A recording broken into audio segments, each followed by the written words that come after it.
Selamat pagi, siang, dan malam, Bu Arya Estetika dan teman-teman sekalian. Hari ini, pada kesempatan ini, kami kelompok 5 dari kelas Intermediate 1, kelas F, ingin mempresentasikan materi PSAK 48 dengan materi penurunan nilai aset. Oke, next please. Oke, kelompok 5 terdiri dari Stanley Angkasa, Jordan Raymond, Ivana Teresia, Rizky Triatnan, Catherine Aurora, dan Clara. Oke, selanjutnya. Untuk materi pertama ini akan dibawakan oleh saya, Clara. Oke, yang pertama ada tujuan dan ruang lingkup. Tujuan dari PSAK 48 ini adalah menetapkan prosedur agar aset dicatat tidak melebihi jumlah terpulihkannya atau impairment. Suatu aset dikatakan melebihi jumlah terpulihkannya jika jumlah tercatat aset melebihi jumlah yang akan dipulihkan melalui yang pertama itu penggunaan atau yang kedua penjualan aset. Oke, next please. Oke. PSAK 48 ini juga ada ruang lingkupnya, yaitu PSAK 48 ini diterapkan untuk akuntansi penurunan nilai terhadap semua aset kecuali yang pertama persediaan. Lihat di PSAK 14 tentang persediaan. Yang kedua, aset yang timbul dari kontrak konstruksi. Lihat di PSAK 34 yang judulnya akuntansi kontrak konstruksi. Yang ketiga, ada aset pajak tangguhan. Lihat di PSAK 46 tentang akuntansi pajak penghasilan. Yang keempat, aset yang timbul dari imbalan kerja. Lihat di PSAK 24 imbalan kerja. Oke, next please. Nah, masih ada ruang lingkup lainnya, yaitu yang kelima, aset keuangan yang termasuk dalam ruang lingkup PSAK 55, yaitu instrumen keuangan, pengakuan dan pengukuran. Yang keenam, properti investasi yang diukur pada nilai wajar, lihat pada PSAK nomor 13 tentang properti investasi. Yang ketujuh, biaya akuisisi tangguhan dan aset tidak berwujud yang timbul dari hak kontraktual penanggung berdasarkan kontrak asuransi yang termasuk dalam ruang lingkup PSAK 28 tentang asuransi. Dan yang kedelapan, next please.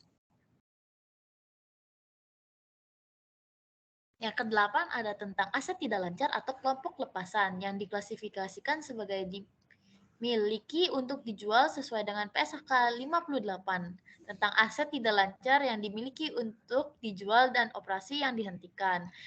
Nah, karena PSAK yang berlaku untuk aset-aset tersebut itu memiliki persyaratan untuk mengakui dan mengukurnya. Maka karena itu dia tidak termasuk di PSAK 48 ini. Oke. Next please.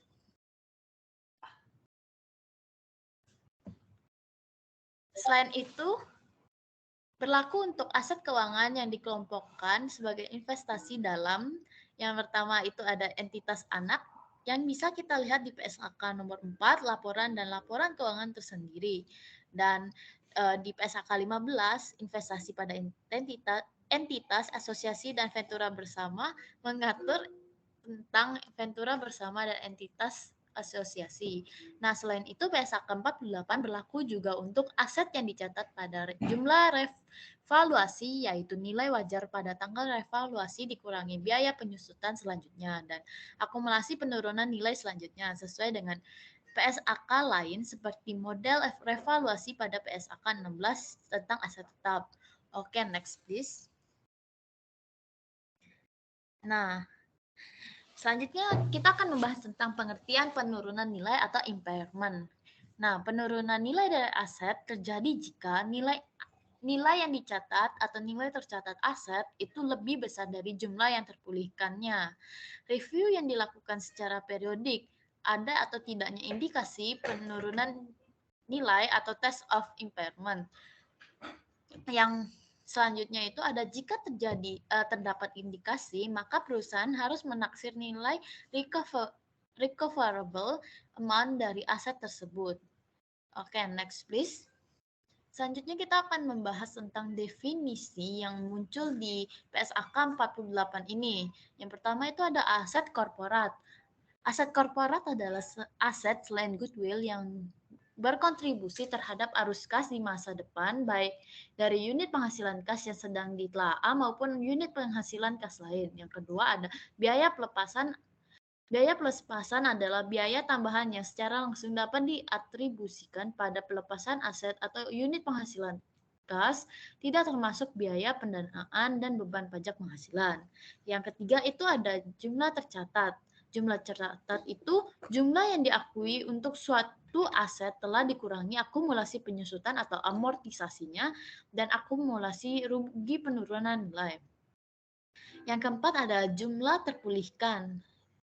Jumlah terpulihkan suatu aset atau unit penghasil kas adalah jumlah yang lebih tinggi antara nilai wajar dikurangi dengan biaya untuk menjual dan nilai pakainya.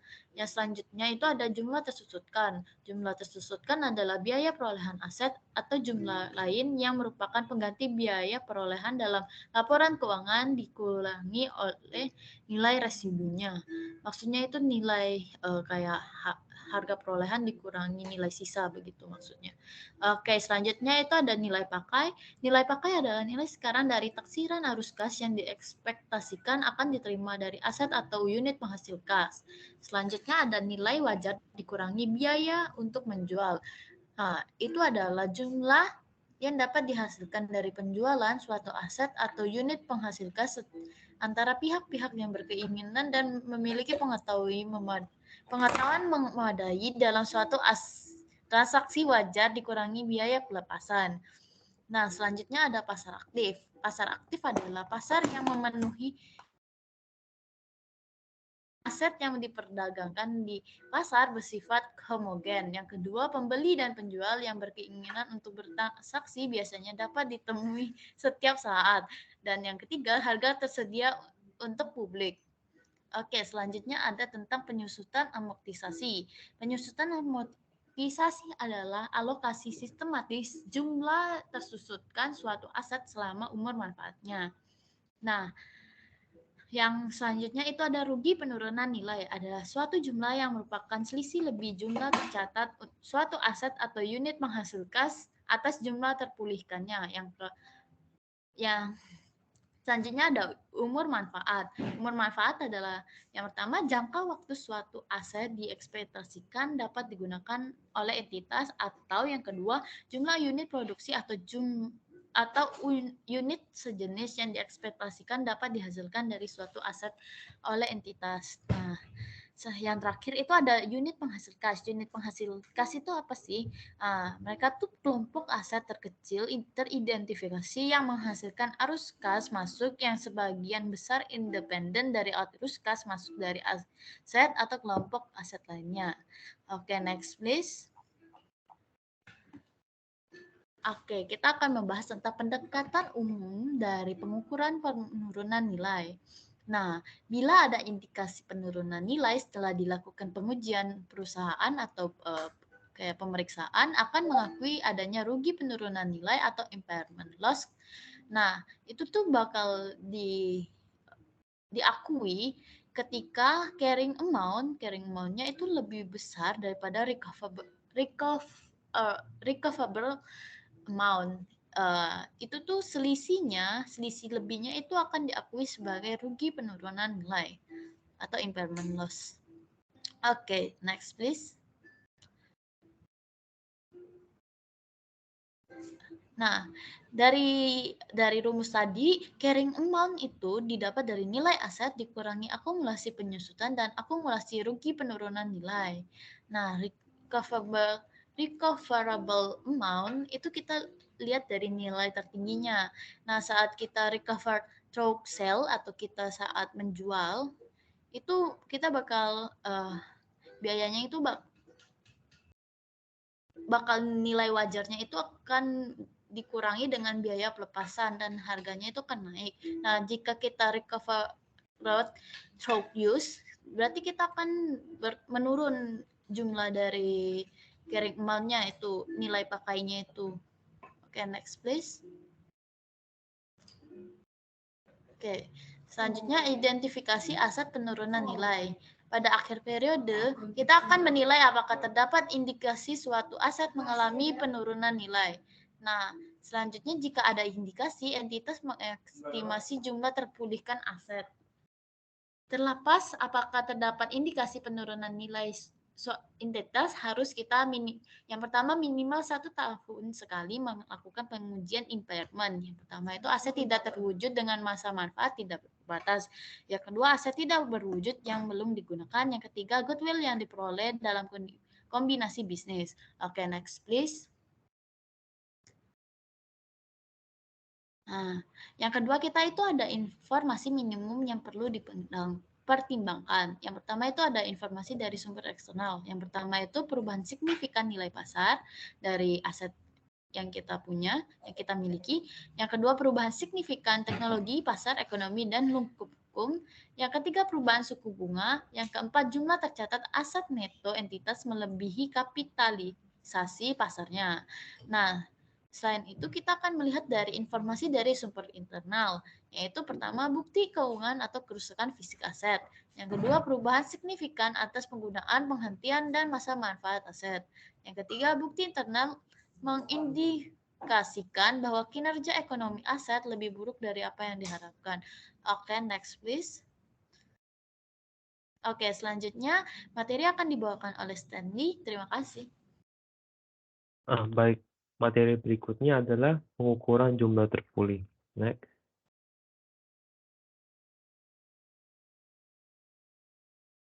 Pengukuran jumlah terpulih.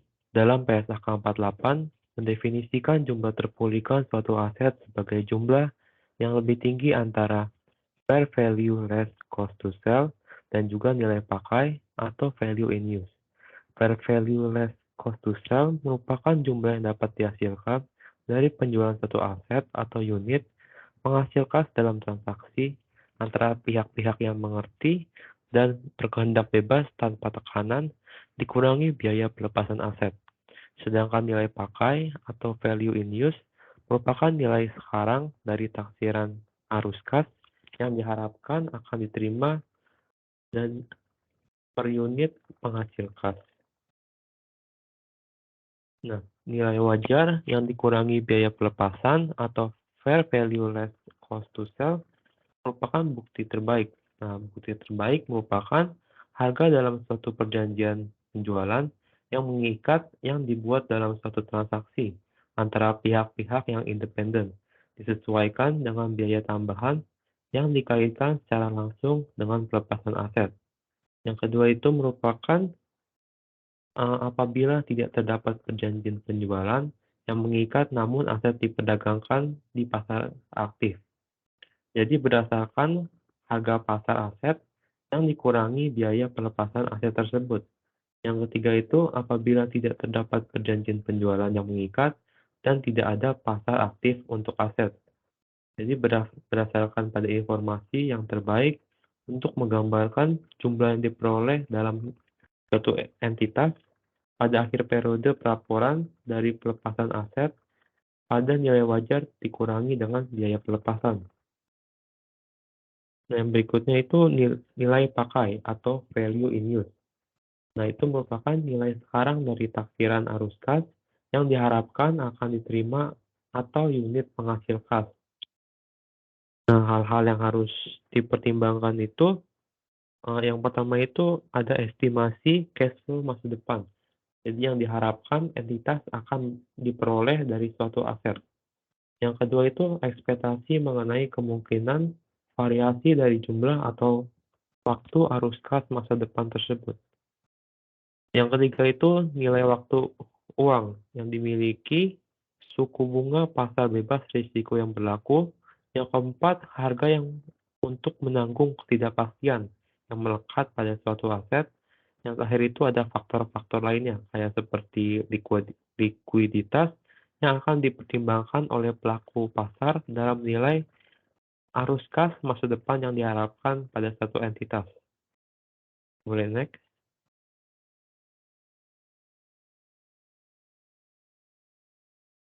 Berikutnya merupakan PSAK 48 juga mengatur entitas dapat mengukur nilai wajar aset yang dikurangi dengan biaya pelepasan dan nilai pakai aset, sebagaimana sebagai berikut. Penentuan nilai wajar dikurangi biaya untuk menjual. Nilai paling reliable untuk menentukan nilai wajar suatu aset adalah harga aset tersebut dalam perjanjian penjualan yang mengikat. Jika tidak terdapat suatu perjanjian penjualan tersebut, maka nilai yang dipakai adalah harga pasar bila aset diperdagangkan secara aktif. Harga pasar juga disesuaikan biasanya adalah harga penawaran terkini. Jika harga penawaran kini tidak tersedia, maka harga transaksi terakhir dapat menjadi dasar penentuan nilai wajarnya. Kemudian bila tidak terdapat perjanjian atau tidak tersedia pasar aktif untuk suatu aset, maka nilai wajarnya didasarkan pada informasi terbaik yang dihimpun oleh entitas pada periode pelaporan. Bila nilai wajar telah ditentukan, maka atas nilai tersebut kemudian akan dikurangi oleh biaya pelepasan. Contohnya itu kayak biaya pelepasan itu seperti biaya hukum, biaya materai, pajak, dan lainnya. Next.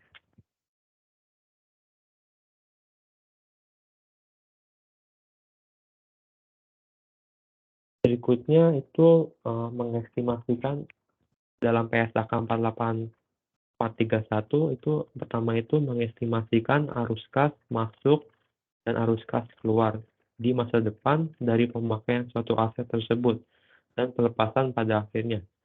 Yang kedua itu menerapkan tingkat diskonto tepat atas arus kas pada masa depan tersebut. Nah, dalam mengestimasikan arus kas masuk dan keluar pada masa depan dari pemakaian suatu aset dan dari pelepasan akhir. Nah, untuk melakukan estimasi arus kas masuk dan keluar masa depan dari pelepasan, pada akhirnya akan terdapat hambatan proyeksi arus kas. Nah, antara lain, yang pertama itu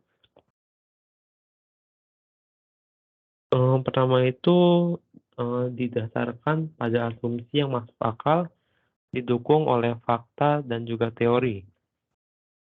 Yang kedua itu didasarkan pada anggaran keuangan yang terbaru dan telah disahkan oleh manajemen. Yang ketiga itu tidak memasukkan komponen arus kas masa depan yang berasal dari restrukturisasi.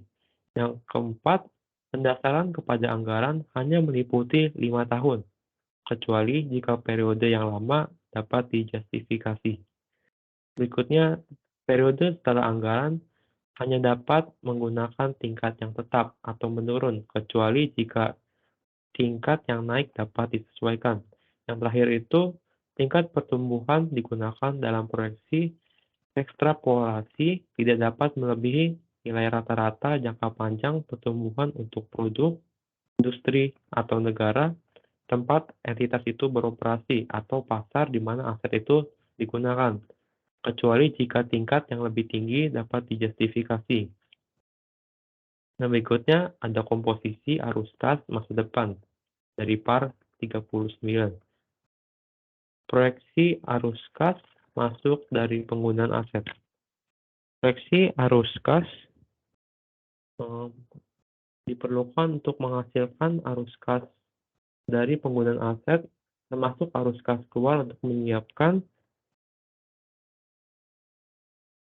aset agar dapat digunakan dan dapat dikaitkan secara langsung atau dialokasikan dengan dasar yang layak dan konsisten pada aset. Arus kas pada neto jika ada yang akan diterima atau dibayarkan untuk pelepasan aset pada akhirnya pada masa manfaatnya. Next.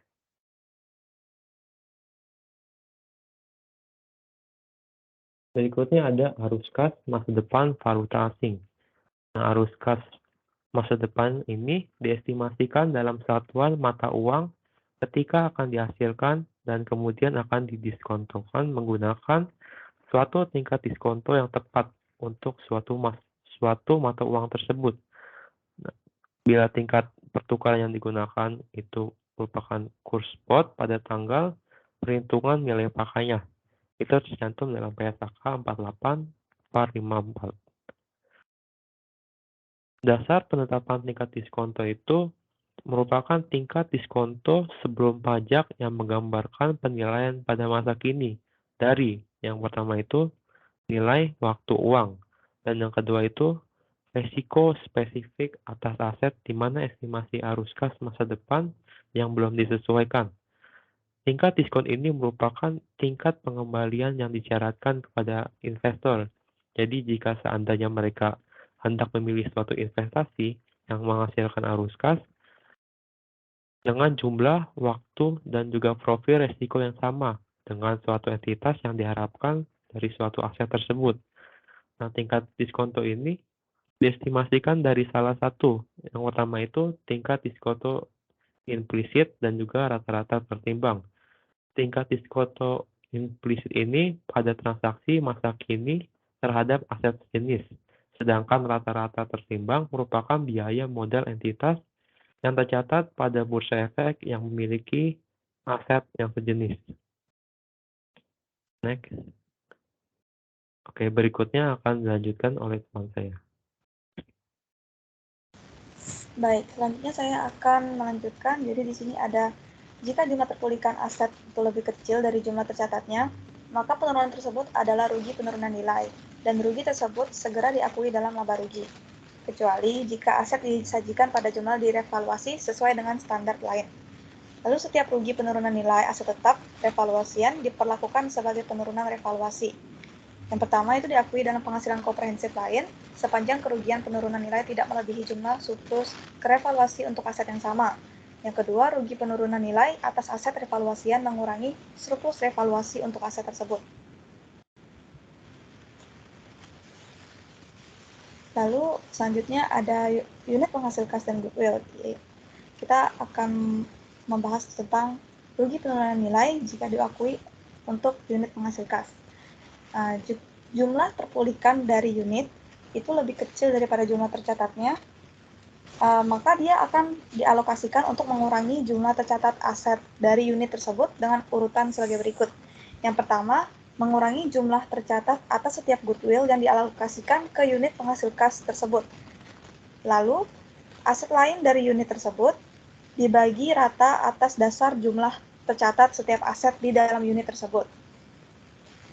Lalu dalam mengalokasikan rugi penurunan nilai, entitas tidak harus mengurangi jumlah tercatat aset dengan jumlah yang tertinggi dari yang pertama nilai wajar dikurangi biaya untuk menjual, lalu nilai pakainya, dan 0. Jumlah rugi penurunan nilai yang semestinya dialokasikan ke aset harus dialokasikan rata ke aset lain dari unit. Lalu identifikasi unit penghasil kas mana aset tercakup. Jika terdapat indikasi bahwa suatu aset mungkin mengalami penurunan nilai, maka jumlah terpulihkan diestimasi untuk aset tersebut. Jika tidak mungkin untuk mengestimasi jumlah terpulihkan aset individual, maka entitas menentukan jumlah terpulihkan dari unit penghasil kas yang mana aset tercakup di dalamnya. Jumlah terpulihkan dari aset individual tidak dapat ditentukan jika yang pertama, nilai pakai aset tidak dapat diestimasikan mendekati nilai wajar dikurangi biaya pelepasan. Yang kedua, aset tidak menghasilkan arus kas masuk yang independen dari kelompok aset lain. Dalam kasus ini, nilai pakai jumlah terpulihkan dapat ditentukan hanya untuk unit penghasil kas aset dan tidak mungkin mengestimasi jumlah terpulihkan aset individual. Lalu jumlah yang terpulihkan dari unit penghasil kas adalah jumlah yang lebih tinggi antara nilai wajar unit penghasil kas dikurangi biaya pelepasan dengan nilai pakainya. Jumlah tercatat dari UPK yang pertama itu mencakup hanya jumlah tercatat dari aset-aset yang dapat didistribusikan secara langsung.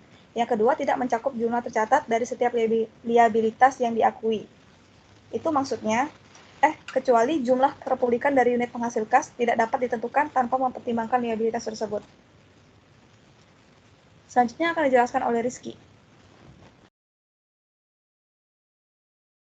Oke, selanjutnya di sini saya akan menjelaskan materi goodwill. Yang pertama itu ada alokasi goodwill pada unit penghasilan kas. Nah, di sini poin utamanya itu untuk tujuan uji penurunan nilai, goodwill ini akan diperoleh dalam kombinasi bisnis sejak tanggal akuisisi dialokasi pada setiap unit penghasilan kas pada pihak pengakuisisi. Nah, yang diekspektasikan memberi manfaat dari sinergi kombinasi bisnis tersebut itu terlepas dari aset liabilities lain dari pihak yang ditetapkan oleh unit atau kelompok tersebut. Nah, di sini ada 2 kelompok setiap unit memperoleh alokasi goodwill. Yang pertama itu menunjukkan tingkat terendah dari entitas yang goodwill-nya dipantau untuk tujuan manajemen editorial dan tidak lebih besar dari segmen operasi yang ditentukan oleh dengan PSAK 5. Kemudian di sini yang poin kedua yaitu goodwill yang diakui oleh dalam kombinasi bisnis merupakan aset yang mewakili manfaat ekonomi masa depan yang timbul dari aset yang diperoleh dalam koordinasi bisnis yang tidak teridentifikasi secara individual dan diakuisisi secara terpisah. Goodwill ini juga tidak menghasilkan arus kas secara independen dari kas atau kelompok lain yang seringkali berkontribusi pada arus kas yang beragam dari unit penghasilan kas. Oke, next.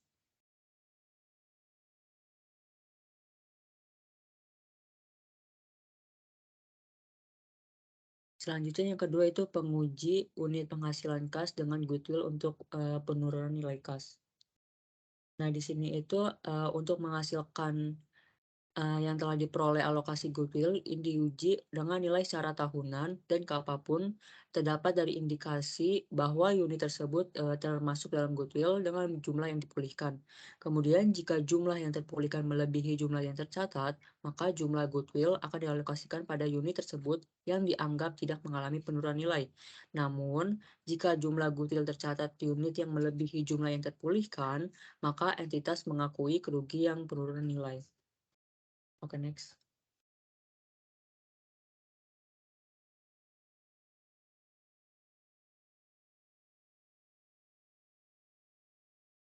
Next.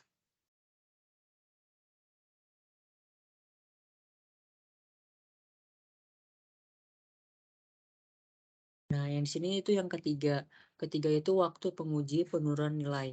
Nah, untuk di sini itu unit penghasilan kas yang berbeda dapat diuji untuk penurunan nilai pada saat yang berbeda. Namun, jika beberapa atau seluruh goodwill itu yang diproduksi dalam kombinasi bisnis selama periode tahun berjalan, maka unit tersebut dapat diuji dengan nilai berakhirnya tahun yang berjalan. Kemudian di sini itu ada 3 poin di dalam waktu penguji penurunan nilai. Yang pertama itu aset dan liabilities itu membentuk unit tersebut tidak berubah secara signifikan sejak perhitungan terkini yang jumlah terpulihkan. Kemudian poin kedua itu perhitungan terkini jumlah terpulihkan menghasilkan suatu jumlah yang melebihi jumlah tercatat untuk dengan suatu margin yang substansial. Kemudian poin terakhir itu berdasarkan jumlah analisis dari kejadian tersebut yang terjadi dalam kondisi yang telah berubah sejak perhitungan terkini jumlah yang dipulihkan, sejak kemungkinan bahwa jumlah terpulihkan saat ini itu lebih kecil daripada jumlah yang tercatat saat ini. Oke, next.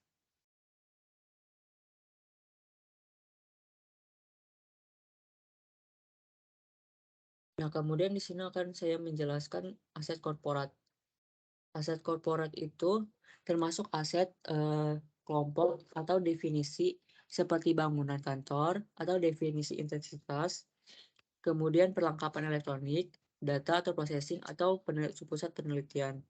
Kemudian di karakteristik khusus aset korporat ini merupakan aset korporat yang tidak menghasilkan arus kas masuk secara independen dari aset atau kelompok aset lain dan jumlah yang tercatat itu tidak sepenuhnya diatribusikan pada unit yang telah penghasilan kas yang telah ditelaah. Kemudian yang ketiga itu aset korporat ini disebabkan itu tidak menghasilkan arus kas masuk yang terpisah. Kemudian jumlah yang terpulihkan aset korporat ini secara individual itu tidak terlepas dari tentunya kecuali manajemen yang telah memutuskan untuk melepas aset tersebut. Next.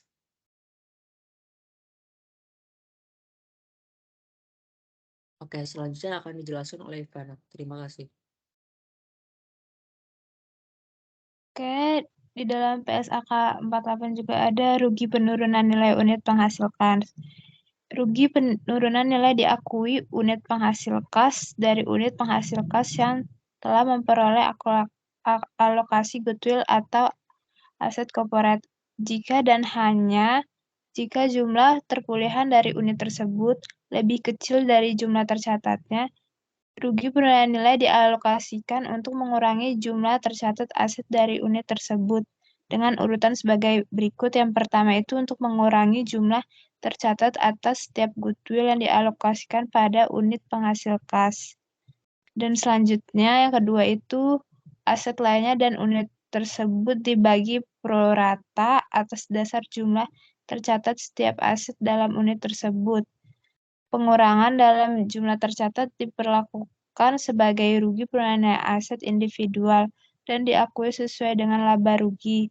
Dalam mengalokasikan rugi penurunan nilai sesuai dengan penjelasan di atas, entitas tidak mengurangi jumlah tercatat aset dengan jumlah yang tertinggi dari yang pertama nilai wajarnya dikurangi biaya yang dijual. Yang kedua, jika pakainya tidak nilai pakainya. Yang ketiga, itu nol yang artinya jumlah rugi penurunan nilai yang seharusnya dialokasikan pada aset termasuk menjadi dialokasikan pro rata pada aset lain dari unit kelompok yang lain. Next.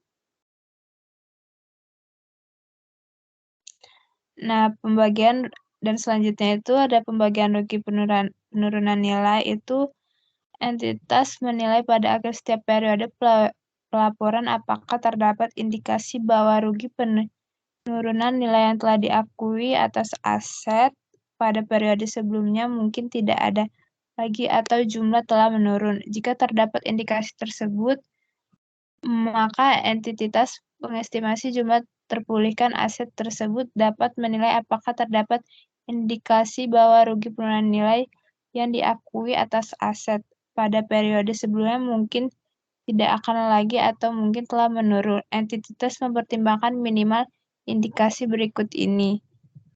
Itu yang ada dari sumber eksternal itu selama periode itu penurunan itu akan mempengaruhi tingkat diskonta yang digunakan dalam menghitung nilai pakai aset sehingga meningkatkan jumlah terpulihkan secara material.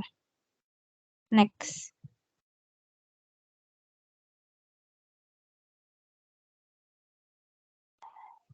Yang pertama itu nilai pasar aset telah meningkat secara signifikan selama periode. Perubahan signifikan yang berdampak menguntungkan bagi entitas telah terjadi setelah periode atau akan menjadi dalam waktu dekat dalam hal teknologi, pasar, kondisi ekonomi, maupun hukum tempat entitas periode atas pasar tempat aset. Lalu yang ketiga, suku bunga pasar atau tingkat pengembalian investasi pasar yang lain telah turun digunakan. Nah, selanjutnya bisa kalian baca. Next. Nah, selanjutnya itu ada pembagian rugi penurunan nilai aset individual. Itu artinya itu jumlah tercatat aset yang meningkat yang disebabkan pengembalikan rugi penurunan nilai tidak boleh melebihi jumlah tercatat atau seandainya aset tidak mengalami rugi penurunan nilai pada tahun-tahun sebelumnya. Pengembalikan rugi penurunan nilai atas aset diakui dalam laba rugi kecuali aset disajikan pada jumlah revaluasi sesuai dengan PSKK lain. Setiap pemulihan rugi penurunan nilai aset, revaluasi diperlakukan sebagai kenaikan penilaian kembali sesuai dengan PSAK terkait. Setelah pengembalian rugi penurunan nilai diakui, penyusutan yang dibebankan atas aset tersebut disesuaikan pada periode mendatang untuk mengalokasikan jumlah tercatat aset yang direvisi, dikurangi nilai residunya dengan dasar yang sistematik selama sisa umur manfaatnya. Next.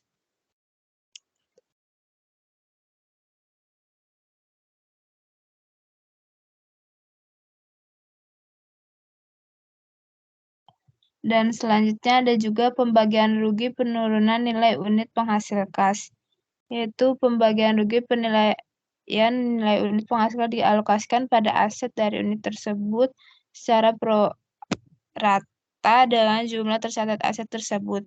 Peningkatan dalam jumlah tercatat ini diperlakukan sebagai pembalikan rugi penurunan nilai untuk aset individual dan diakui sesuai dengan pembalikan rugi penurunan nilai atau atas aset.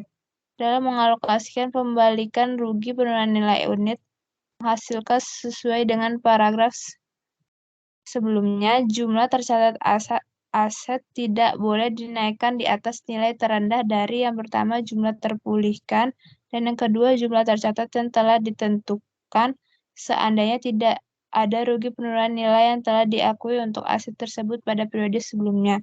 Jumlah pemulihan rugi penurunan nilai selain yang telah dialokasikan pada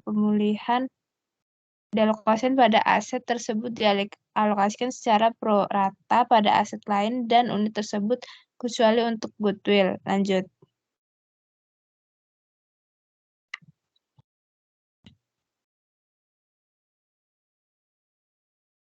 Nah, baru yang ini pembalikan rugi penurunan nilai goodwill. Rugi penurunan nilai yang diakui atas goodwill tidak dapat dibalik pada periode berikutnya. Misalnya pada PSAK 19 aset tak berwujud melarang pengakuan goodwill yang dihasilkan secara internal. Setiap kenaikan jumlah pulihkan dari goodwill pada periode setelah terjadinya pengakuan rugi penurunan nilai goodwill. Kemungkinan merupakan kenaikan goodwill yang dihasilkan secara internal bukan merupakan pengembalian rugi penurunan nilai yang diakui atas goodwill yang diperoleh. Lanjut.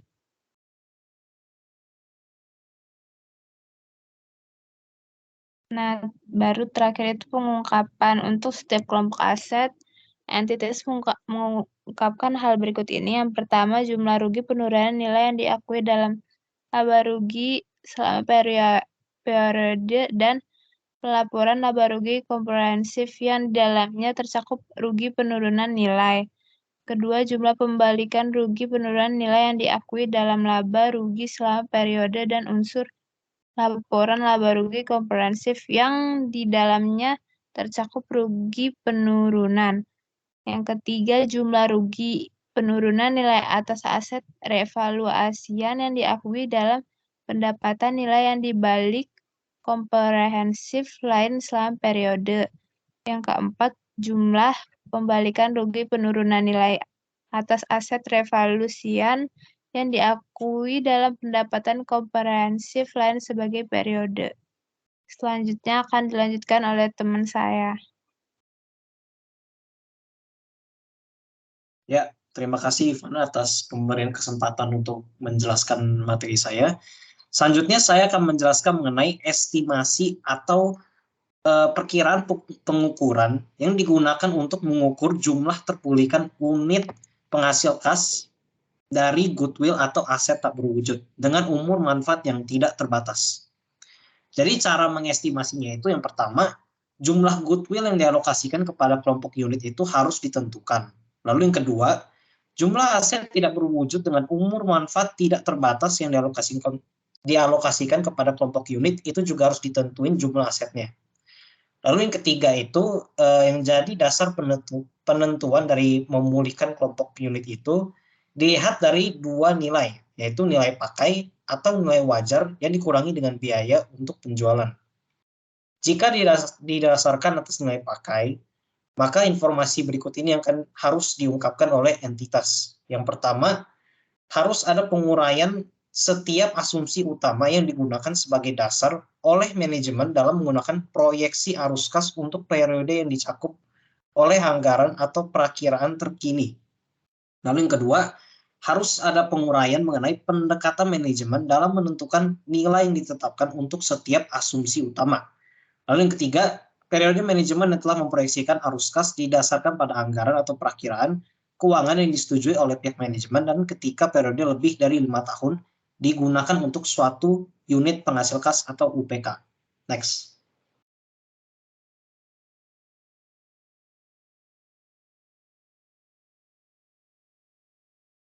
Nah, jika didasarkan atas nilai wajar yang dikurangi dengan biaya penjualan, maka harus ada yang diungkapkan, yaitu metodologi atau metode-metode yang digunakan untuk menentukan nilai tersebut. Lalu jika nilai wajar ini nilai wajar yang dikurangi dengan biaya penjualan tidak ditentukan dengan harga pasar, maka informasi berikut yang harus diungkapkan, yaitu yang pertama, harus ada penjelasan mengenai setiap asumsi utama yang digunakan sebagai dasar manajemen dalam menentukan nilai tersebut. Lalu yang kedua, penjelasan pendekatan manajemen dalam menetapkan nilai yang dipakai untuk setiap asumsi utama. Jika nilai wajar ditentukan dengan proyeksi arus kas diskonto, maka informasi ini harus diungkapkan. Yang pertama, harus ada proyeksi arus kas yang diproyeksikan oleh pihak manajemen. Lalu yang kedua, tingkat pertumbuhan yang digunakan untuk mengekstrapolasikan proyeksi arus kas. Dan yang ketiga, tingkat diskonto yang diterapkan untuk proyeksi arus kas. Next.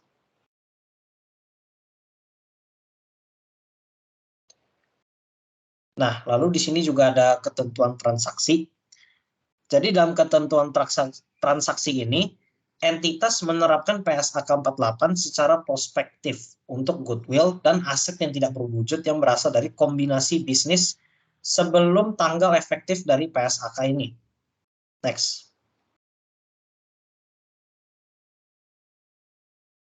Nah, berikut adalah mengenai tanggal efektif dan penarikannya. Jadi PSAK 48 versi terbaru ini sudah diterapkan pada atau setelah tanggal 1 Januari 2011. Dan yang dimaksud dengan penarikan ini yaitu dulunya pada tahun 1998 terdapat PSAK 48 versi lama. Nah, penarikan ini maksudnya tuh yang versi lama digantikan dengan yang versi baru yang sudah diterapkan pada atau setelah tanggal 1 Januari 2011. Next. Nah, berikut adalah penjelasan terakhir mengenai PSAK 48. Di sini saya sudah menyediakan contoh soal penurunan nilai aset. Jadi yang pertama-tama harus dilakukan itu kita harus membaca soalnya terlebih dahulu. PT KLM Transport adalah perusahaan yang bergerak di bidang logistik. Pada awal tahun 2019, pihak manajemen PT KLM Transport memutuskan untuk membeli 3 buah mobil transporter senilai 600 juta rupiah untuk keperluan pengiriman barang. Pada akhir tahun 2020, PT KLM Transport melakukan evaluasi terhadap harga jual 3 buah mobil transporter senilai 500 juta rupiah. Adapun biaya penjualan diperkirakan senilai 90 juta rupiah dengan nilai pakai aktiva atau nilai sisa buku sebesar 450 juta rupiah. Nah, jadi untuk menjawab soal ini kita harus ingat dan pahami dulu rumusnya. Jadi untuk mencari penurunan nilai aset itu, nilai sisa buku harus dikurangi dengan recoverable amount atau jumlah terpulihkan. Tetapi karena recoverable amount-nya belum diberitahu di soalnya, jadi kita harus cari terlebih dahulu. Jadi untuk mencarinya itu adalah harga jual 3 buah mobil tadi yang senilai 500 juta rupiah dikurangkan dengan biaya penjualan diperkirakan senilai 90 juta rupiah. Maka didapatkan 410 juta rupiah. Jadi karena recoverable amount sudah didapat, maka kita dapat mengurangkannya dengan nilai sisa buku pada rumus penurunan nilai aset. Jadi perhitungannya adalah 450 juta rupiah dikurangkan dengan 410 juta rupiah, maka hasilnya 40 juta rupiah. Next.